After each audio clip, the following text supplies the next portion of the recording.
증거하며 올릴 세 번째, 예수님과의 만남이 영혼의 만족입니다. 요한복음 4장 13절 14절입니다. 예수께서 대답하여 이르시되 이 물을 마시는 자마다 다시 목마르려니와 내가 주는 물을 마시는 자는 영원히 목마르지 아니하리니 내가 주는 물은 그 속에서 영생하도록 솟아나는 샘물이 되리라. 사마리아 여인은 물을 얻기 위해 야곱의 우물에 나왔다가 예수님을 만나게 됩니다. 예수님은 여인의 아픔을 정확하게 드러내셨습니다. 남편을 데려오라는 주님의 말씀에 이 여인은 남편이 없다고 말합니다. 예수님의 말씀대로 5번 결혼으로 인해 5 남편이 있었고 지금 같이 사는 사람이 있지만 이 사람도 자기 남편이 아닙니다. 이것은 그 여인의 고통이었습니다. 같이 살지만 자기 사람이 아니며 그동안 5 남자들을 만났지만 만족을 얻을 수 없었기 때문입니다.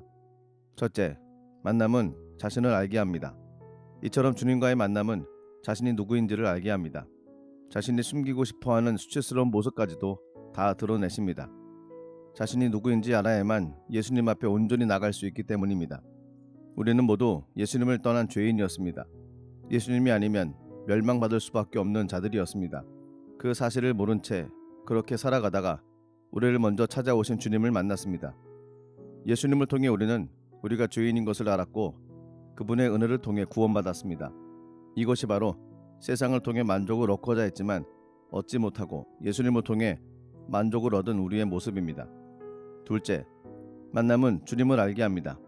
여인은 물을 달라는 이가 누구인지 몰랐습니다. 그저 길을 지나가다가 물을 청하는 사람으로만 여겼습니다. 그러나 예수님과의 이야기를 나눈 후 그는 물동이를 내버려 두고 사람들에게 달려갔습니다.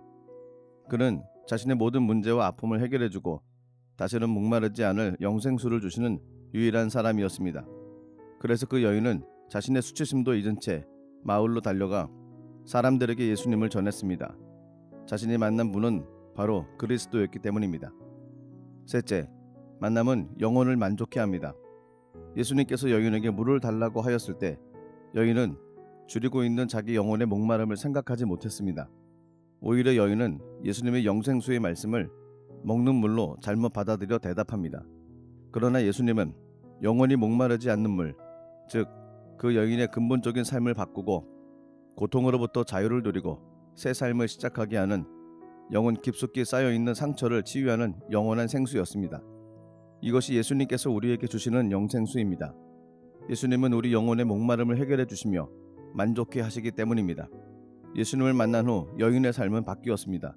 자신의 수치와 고통을 벗어버리고 만나는 사람들마다 자기가 만난 예수님을 증거했습니다.